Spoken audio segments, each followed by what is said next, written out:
અમદાવાદમાં થયેલી પ્લેન ક્રેશની દુર્ઘટના ગુજરાતના ભૂતપૂર્વ સીએમ વિજય રૂપાણીની અંતિમ ફ્લાઇટ બની રહી હતી। જીવનમાં હંમેશા સમયસર ટેક ઓફ કરનારા વિજય રૂપાણીના જીવનની આ ફ્લાઇટ ખરા સમયે જ ટેક ઓફ ન થતા આજે તેમની 8મી વિદાયના આપણે સૌ સાક્ષી છીએ। તેમની વિદાયે ગુજરાત અને સૌરાષ્ટ્રના રાજકારણમાં અને શાસક પક્ષની હરોળમાં એક પ્રકારનો શૂન્યાવકાશ સર્જ્યો છે। હંમેશા પક્ષ માટે તે કાર્યકર તરીકે જ રહ્યા। આનંદીબેન પટેલની સીએમ પદેથી વિદાયના સમયે પક્ષે તેમને અચાનક જ સીએમ પદની જવાબદારી સોંપી તો પણ તેમણે તે પણ હસતા હસતા મુખેથી નિભાવી અને પક્ષે જ્યારે સીએમ પદેથી રાજીનામું આપવાનું કહ્યું તો પણ તેમણે કોઈ પણ પ્રકારની હોહા કર્યા વગર રાજીનામું આપી દીધું અને ફરી પાછા પક્ષના કાર્યકર તરીકે જનસેવામાં જોતરાઈ ગયા। આવા હતા આપણા ભૂતપૂર્વ સીએમ વિજય રૂપાણી। સામાન્ય રીતે કોઈ પણ વ્યક્તિ રાજ્યનો સીએમ હોય તો કેવો દૂરદમામ હોય, કેવો જબરજસ્ત વટ હોય, ભલભલા તેનાથી કાપતા હોય, લોકો તો પક્ષના લોકો પણ તેની પાસે જતા ડરતા હોય, પણ વિજય રૂપાણી સીએમ હતા ત્યારે તે ખરેખર સીએમ એટલે કે કોમન મેન રહ્યા। સામાન્ય માનવી સાથે તેમનો નાતો એટલી જ સરળતાથી જોડાયેલો રહ્યો હતો કે કોઈ કહી ન શકે કે સીએમ થયા પછી વિજય રૂપાણીનો રથ જમીનથી 4 વેત અધ્ધર ચાલતો હતો।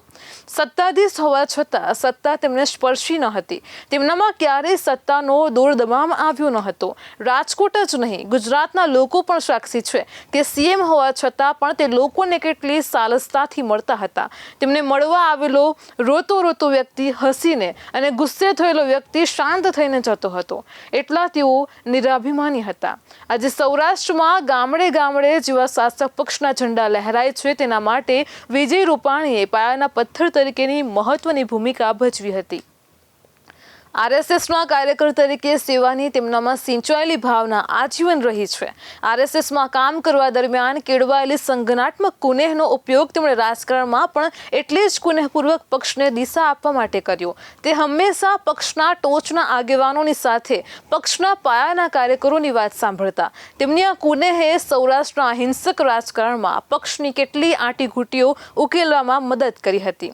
સૌરાષ્ટ્રના રાજકારણમાં કેશુબાપા પછી કોણ સૌરાષ્ટ્ર અવાજ બનશે તેનો જવાબ વિજય રૂપાણીએ તેમના પોતાના કાર્યોથી આપ્યો હતો। તેમણે તેમના સીએમ પદનો ઉપયોગ વધુ ને વધુ લોકોની સેવા માટે કરી શકાય તે માટે કર્યો હતો। તેમણે તેમના શાસન દરમિયાન શાસનની જનસામાન્ય સુધી પહોંચનો વ્યાપ વિસ્તાર્યો। તેમનો શાસનકાળ કોઈ પણ પ્રકારના વિવાદ વગરનો રહ્યો। તેમણે દરેક આંદોલનોને તેમની કુનેહથી અને શાંત ચિત્તે સમાવી દીધા। દરેક વિવાદને શાંતિથી અને સ્વસ્થતાથી ઉકેલવાની તેમની કુનેહની નોંધ પક્ષના હાઈકમાન્ડે પણ લીધી હતી। ભાતીગળ અને તળિયાના રાજકારણની આગવી સમજની સાથે રાજકારણના ટોચના સ્તરે કામ પાર પાડવાની સૂઝના કારણે તેમણે શાસન સામેના વિરોધને ઠંડો પાડી દીધો અને તેથી જ તો પક્ષને પછીની ચૂંટણીમાં જબરજસ્ત દેખાવ કરવામાં સફળતા મળી હતી। તેનું કારણ વિજય રૂપાણીએ નાખેલો પાયો હતો। તેમની આ સંગઠનાત્મક કુનેહના પગલે જ પક્ષે તેમની ક્ષમતાની નોંધ લઈને તેમને પંજાબ જેવા રાજ્યમાં પ્રભારી બનાવ્યા, જ્યાં ભાજપે પાયાના સ્તરથી કામ શરૂ કરવાનું છે। આ બતાવે છે કે વિજય રૂપાણી ની ક્ષમતામાં પક્ષને કેટલો વિશ્વાસ હતો। તેમણે ભૂતપૂર્વ સીએમ અને વર્તમાન પીએમ નરેન્દ્ર મોદીના પ્રજાભિમુખ શાસનના મુદ્રાલેખને આગળ વધાર્યો હતો।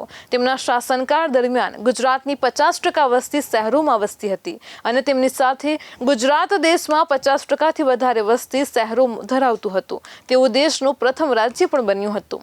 તેમણે શહેરી સુવિધાઓના માળખાકીય વિકાસ પર ખાસ ધ્યાન કેન્દ્રિત કર્યું હતું અને જેને વર્તમાન સરકાર આગળ ધપાવી રહી છે।